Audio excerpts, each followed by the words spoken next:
ආයුබෝවන් කියලා පිළිගන්නවා අපේ YouTube channel එකට.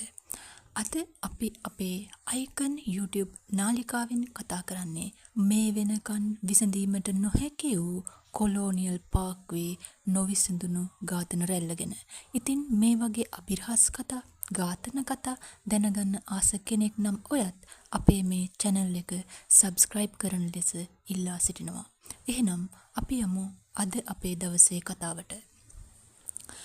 මුලින්ම බලමු කොලෝනියල් පාක්වේ කියන්නේ මොකක්ද කියලා.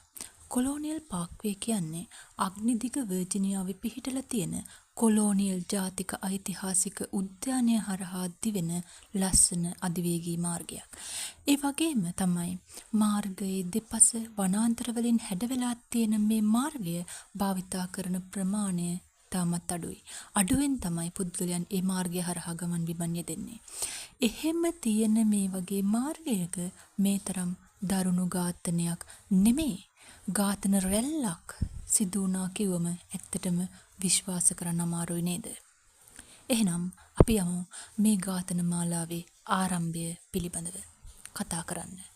දිනය 1986 ඔක්තෝබර් 12. මෙන්න මෙදා එක්තරා පුද්ගලයෙක් ව්‍යායාම් වලට මේ මාර්ගයේ දුවන ගමන් එකපාරටම දකින දෙයකින් බයටපත් වෙනවා.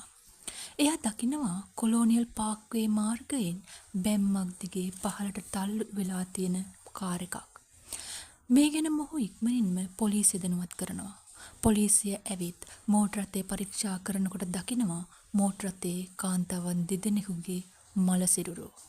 මොවුන් පිළිබඳව සොයා බලනකොට පොලිසිය අනාවරණය කරගන්නවා ඒ මැරිලා තියෙන්නේ නාවික ඇකඩමියේ උපාධිධාරිණියක වන 27 හැවිරිදි කැතලින් හා මේරි විද්‍යාලයේ සිසුවක වන 21 හැවිරිදි රෙබේකා කියලා දෙන්නෙක් කියලා. මොවුන් දෙන්නා ඔක්තෝබර් 9 වෙනිදා හැන්දෑවේ පරිගණක විද්‍යාගාරයෙන් පිටත්ව ගියාට පසුව නැවත මොවුන් ගැන ආරංචියක් නැති වෙනවා. ඊට පස්සේ නැවතත් ඔවුන්ව දැක ගන්න ලැබෙන්නේ මල සිරුරු විදියට. මේ තරුණියන් දෙදෙනා කොතරම් නම් සාහසික විදියට ඝාතනය කරලා තියෙනවද කිව්වොත් මොවුන්ව ලණු වලින් බැඳලා ගෙලසිර කරලා තමයි මරලා තියෙන්නේ.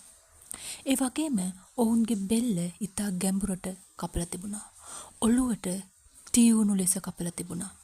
රෙබේකාගේ සිරුර මෝටර රථයේ පිටුපස අසුනේ තිබුණා. කැතිගේ සිරුර හැච්බැක් එකේ තිබුණේ. මෝටර රථයේ ලේ ඊතරම් තිබුණේ නැහැ. අන්න ඒ නිසා පොලිසිය විශ්වාස කරනවා ඔවුන් දෙදෙනා වෙනත් තැනක ඝාතනය කර පසුව සිරුරු මෝටර රථයෙන් ගෙනත් දමන්න නැති කියලා. මෙම කාන්තාවන් දෙදෙනා ලිංගික අපයෝජනයකට ලක් වෙලා තිබුණු බවට සාක්ෂි තිබුණෙත් නැහැ. ඒ වගේම තමයි ඔවුන් දෙදෙනාට අයත් මුදල් පසුම්බි වගේම ආභරණත් ඒ විදියටම තිබුණ නිසා ඝාතකයා මංකොල්ල කෑමේ අවශ්‍යතාවයක් තිබුණු බවට පෙනෙන්න තිබුණෙත් නැහැ. ඒත් ඝාතකයා මේ තරම් රළු විදියට මේ ඝාතනය සිදු කරේ මොකද යන්න පොලිසියට තවමත් ප්‍රශ්නයක්. මේ ඝාතනය කරයින් පස්සේ ඝාතකයා ඒ රථය පෙට්‍රල් දාලා ගිනි තියන්න උත්සාහ කරලා තියෙනවා කියලා පේන තිබුණා. ඇත්තටම මෙම කොලෝනියල් පාක්වේ ඝාතන මාලාවේ සිදු වූ මුල්ම ඝාතනය බවට පත්වෙමින් මෙන්න මේක විසඳීමට නොහැකි නඩුවක් ලෙසට පොලිස් වාර්තා පොත්වලට එකතු වෙනවා. ඊට පස්සේ ආයෙත් 1987 සැප්තැම්බර් 22 වර්ජිනියාවේ ජේම්ස් ගඟේ ඉවුර ළඟ තරුණ යුවළකගේ සිරුරු හමුවීමත් සමගම මේ පිළිබඳව නැවතත් පොලිසියට සිය අවධානය යොමු කරන්න වෙනවා. මේ මිය ගිහිලා තිබුණේ යුවළ 20 හැවිරිදි ඩේවිඩ් සහ 14 හැවිරිදි රොබින් වුණා. මොවුන් දෙදෙනාත් සැප්තැම්බර් 19 වන දින සිට අතුරුදහන් වෙලා තිබුණ අතර වෙඩි තැබීම නිසා මොවුන් ඝාතනය වෙලා තියෙනවා කියලා තමයි පොලිසිය විසින් අනාවරණය කරගෙන තිබුණේ. කලින් ඝාතනයේ වගේම මේ ඝාතනයේදීත් ඔවුන්ව ලිංගික අතවරයන්ට ලක් කිරීමක් හෝ මංකොල්ල කෑමක් ගැන කිසිදු පැහැදිලි සාක්ෂියක් සොයාගන්න බැරි වෙනවා. මේකෙදි පොලිසිය කලින් තිබූ ඝාතනයෙන්ම තවත් එක් ඝාතනයක් ලෙසට මේක සම්බන්ධ කරනු ලබනවා. ඒ වගේම තමයි මේ ඝාතනයත් නොවිසඳුණු ඝාතනයක් බවට පත් වෙනවා.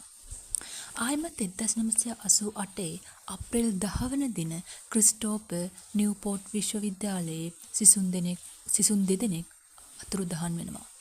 ඒ 18 හැවිරිදි කැසැන්ඩ්‍රානා සහ 20 හැවිරිදි රිචඩ්. මෙන්න මොවුන් ගමන් ගත්තේ මෝටර රථය කොලොනියල් පාක් වේ මාර්ගයේ යෝග් ගංගාව අසල තිබියදී සොයාගන්නවා. මොවුන් දෙදෙනා ඇඳ සිටි ඇඳුම් හා ඔවුන් දෙදෙනාගේ මුදල් පසුම්බි මෝටර රථයේ තිබුණත් මොවුන් දෙදෙනාගේ සිරුර නම් පොලිසියට කිසිවිටක සොයාගන්න හම්බුන්නේ නැහැ. මේ නිසා පොලිසිය උපකල්පනය කරනවා මෙම යුවලත් මිය යන්න ඇත්තේ අර කලින් ඝාතන දහමේම එක් පුරුකක් විදියට කියලා. ආයෙත් 1989 සැප්තැම්බර් 5 වන දින 21 හැවිරිදි ඩැනියල් සහ 18 හැවිරිදි ඇනමාරියා සිය සහෝදරයන්ගේ නිවස බලා ගමන් කරමින් තිබුණ අතර ඔවුන් ගමන්ගත් රථය අධිවේගී මාර්ගයේ නිව් කෙන්ට් විවේක ස්ථානයේදී හමු වෙනවා. එහිදීත් ඔවුන් දෙදෙනාගේ අනෙක් සියලුම බඩු බාහිර සොයාගත්තත් මල සිරුරු නම් හමු වෙන්නේ නැහැ. ඊට පස්සේ මාසයකටත් පසුව ඔක්තෝබර් 19 ඔවුන්ගේ මල සිරුරු මේ විවේක ස්ථානයේ සිට සැතපුමක් පමණ ඈතදී සොයාගනු ලබනවා. මේ අනුව මෙම ඝාතන රැල්ල පොලිසියට විසඳා ගැනීමට නොහැකි තත්ත්වයකට පත් වෙනවා. පසු අපරාධය සිදු වූ ස්ථානවලින් DNA සාම්පල් පරීක්ෂා කරලා ඒව අරගෙන ඒ DNA මත හඳුනාගත් සැකකරුවෙකු අත්අඩංගුවට ගැනීමට කටයුතු කරනවා. නමුත් අවාසනාව කියන්නේ ඔහු අත්අඩංගුවට ගැනීමට පෙර ඔහු මිය යනු ලබනවා. ඒ අනුව මේ සිද්ධි ධාමය මේ වන විටත් නොවිසඳුණු අභිරහස් ඝාතන රැල්ලක් විදියට පවතිනවා.